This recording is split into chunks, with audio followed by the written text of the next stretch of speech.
Hello friends, welcome to ಕೆಚುಸ್ home and kitchen channel. ಇವತ್ತು ನಾನು ನಿಮಗೆ ಒಂದು ಕ್ಯಾಪ್ಸಿಕಮ್ ಗ್ರೇವಿ ಹೇಗೆ ಮಾಡೋದಂತ ಹೇಳ್ಕೊಡ್ತೀನಿ. ಇದು ಚಪಾತಿ ರೊಟ್ಟಿಗೆ ಎಲ್ಲ ತುಂಬಾ ಚೆನ್ನಾಗಿರುತ್ತೆ. ಇದಕ್ಕೆ ಮೇನ್ ಇಂಗ್ರೀಡಿಯೆಂಟ್ಸ್ ನಾನು ಫಸ್ಟ್ ಹೇಳ್ತೀನಿ. ಕ್ಯಾಪ್ಸಿಕಮ್ ತೊಗೊಂಡಿದ್ದೀನಿ, ಒಂದು ಕ್ಯಾಪ್ಸಿಕಮ್ ಇದೆ, ಕರಿಬೇವು, ಹಸಿಮೆಣಸಿನ್ಕಾಯಿ, ಈರುಳ್ಳಿ, ಹಾಗೆಯೇ ಟೊಮ್ಯಾಟೊ.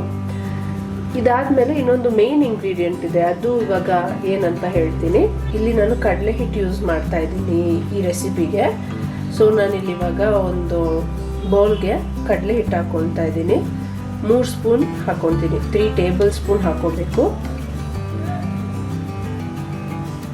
ಈಗ ಈ ಕಡಲೆ ಹಿಟ್ಟಿಗೆ ನಾನು ನೀರು ಹಾಕಿಬಿಟ್ಟು ಚೆನ್ನಾಗಿ ಗಂಟಿಲ್ದಿರೋ ಹಾಗೆ ಮಿಕ್ಸ್ ಮಾಡಿ ಇಟ್ಕೊಳ್ತೀನಿ.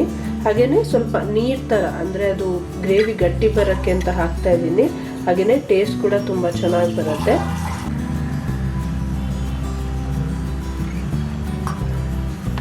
ಇದು ಫುಲ್ಲು ನೀರು ಥರನೇ, ನೀರು ದೋಸೆ ಹಿಟ್ಟಿರುತ್ತಲ್ಲ ಆ ಥರನೇ ಮಿಕ್ಸ್ ಮಾಡ್ಕೋಬೇಕು. ಗಂಟು ಬರ್ದಿರೋ ಹಾಗೆ ಚೆನ್ನಾಗಿ ಮಿಕ್ಸ್ ಮಾಡಿ ಇಟ್ಕೊಳ್ತೀನಿ. ಈಗ ನೋಡಿ, ಇಲ್ಲಿ ಎಷ್ಟು ತೆಳ್ಳಗೆ ನಾನು ಕಲಸಿಟ್ಕೊಂಡಿದ್ದೀನಿ. ಸೊ ಇವಾಗ ನೆಕ್ಸ್ಟ್ ಪ್ರೋಸೆಸ್ ಹೇಳ್ತೀನಿ. ಈಗ ಪ್ಯಾನಿಗೆ ಎಣ್ಣೆ ಹಾಕ್ಕೊಳ್ಳೋಣ. ನಾವು ಮೊದಲಿಗೆ 3 to 4 ಸ್ಪೂನ್ಸ್ ಹಾಕ್ಕೊಂಡಿದ್ದೀನಿ. ಈಗ ಇದು ಸ್ವಲ್ಪ ಬಿಸಿ ಆಗಬೇಕು. ಅರ್ಧ ಸ್ಪೂನು ಸಾಸಿವೆ, ಹಾಗೆಯೇ ಒಂದು ಅರ್ಧ ಸ್ಪೂನ್ ಜೀರಿಗೆ ಹಾಕ್ತಾ ಇದ್ದೀನಿ.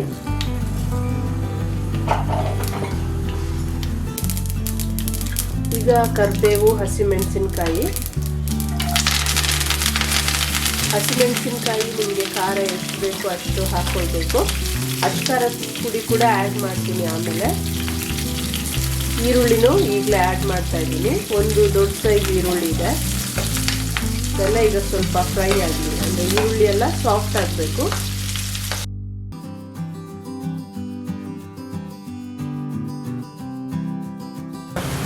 ಈಗ ಈರುಳ್ಳಿ ಸ್ವಲ್ಪ ಸಾಫ್ಟ್ ಆಗಿದೆ. ನಾವು ಇವಾಗ ಶುಂಠಿ ಬೆಳ್ಳುಳ್ಳಿ ಪೇಸ್ಟ್ ಆ್ಯಡ್ ಮಾಡಬೇಕು. ಅರ್ಧ ಸ್ಪೂನ್ ಹಾಕ್ತಾ ಇದ್ದೀನಿ. ಈಗ ಶುಂಠಿ ಬೆಳ್ಳುಳ್ಳಿ ಪೇಸ್ಟ್ ಹಸಿ ಸ್ಮೆಲ್ ಹೋಗಲಿ ಅಲ್ಲಿವರೆಗೆ ಸ್ವಲ್ಪ ಫ್ರೈ ಮಾಡ್ತೀನಿ.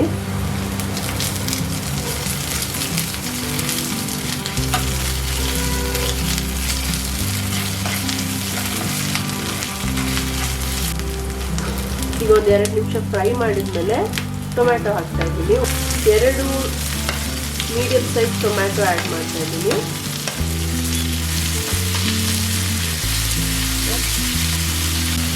ಈಗ ರುಚಿಗೆ ಉಪ್ಪು, ಹಾಗೆಯೇ ಅರಿಶಿನ ಹಾಕ್ತಾ ಇದ್ದೀನಿ. 1 ಟೀ ಸ್ಪೂನ್ ಅರಿಶಿನ. ಟೊಮ್ಯಾಟೊನ ಸಾಫ್ಟ್ ಆಗೋವರೆಗೆ ಫ್ರೈ ಮಾಡಬೇಕು. ಈಗ ಅಚ್ಕಾರದ ಪುಡಿ ಕೂಡ ಆ್ಯಡ್ ಮಾಡ್ತಾ ಇದ್ದೀನಿ. ಇದು Kashmiri red chilli powder, 1 spoon ಧನಿಯಾ ಪುಡಿ. ಇದೊಂದು 2 ನಿಮಿಷ ಟೊಮ್ಯಾಟೊ ಜೊತೆ ಫ್ರೈ ಮಾಡ್ತೀನಿ.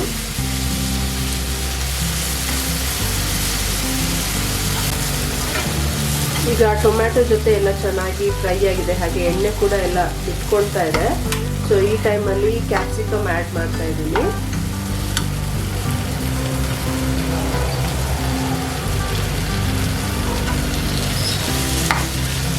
ಕ್ಯಾಪ್ಸಿಕಮ್ನ ಜಾಸ್ತಿ ಬೇಯಿಸಲ್ಲ, ಸೊ ಅದು ಕ್ರಿಸ್ಪಾಗೆ ಚೆನ್ನಾಗಿ ಹಾಫ್ ಕುಕ್ಕಾಗೆ ಇರಬೇಕು, ಆವಾಗ ತುಂಬಾ ಚೆನ್ನಾಗಿರುತ್ತೆ.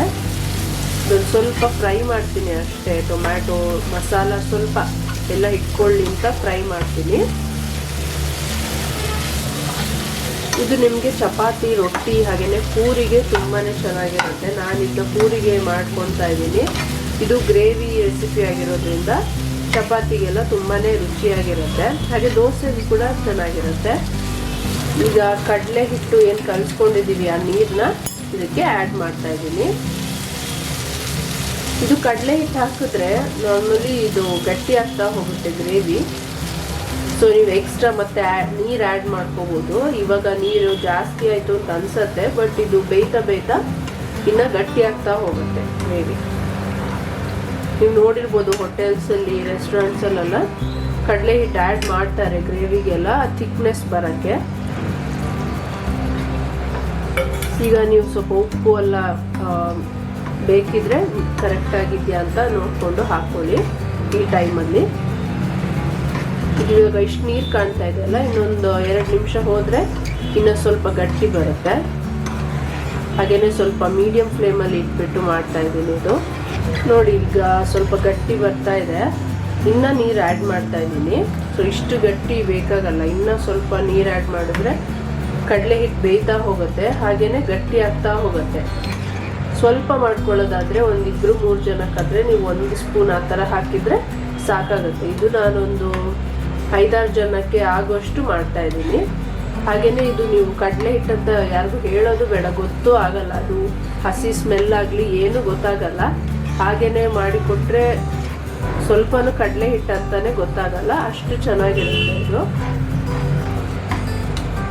ಇದೊಂದು 5 ನಿಮಿಷ ಹೀಗೇ ಬೇಯಿಸಿದ್ರೆ ಸಾಕು. ಇವಾಗ ಇದು ಕಡಲೆ ಹಿಟ್ಟು ಎಲ್ಲ ಚೆನ್ನಾಗಿ ಬೆಂದಿದೆ. ಸೊ ಲಾಸ್ಟಲ್ಲಿ ನಾವು ಕೊತ್ತಂಬರಿ ಸೊಪ್ಪು ಹಾಗೆಯೇ ಕಸೂರಿ ಮೇಥಿ ಹಾಕ್ಕೊಳ್ಳೋಣ.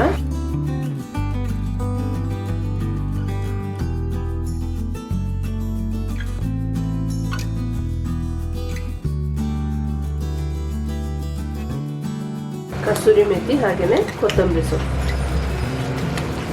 ಇವಾಗ ಕ್ಯಾಪ್ಸಿಕಮ್ ಗ್ರೇವಿ ರೆಡಿ ಇದೆ.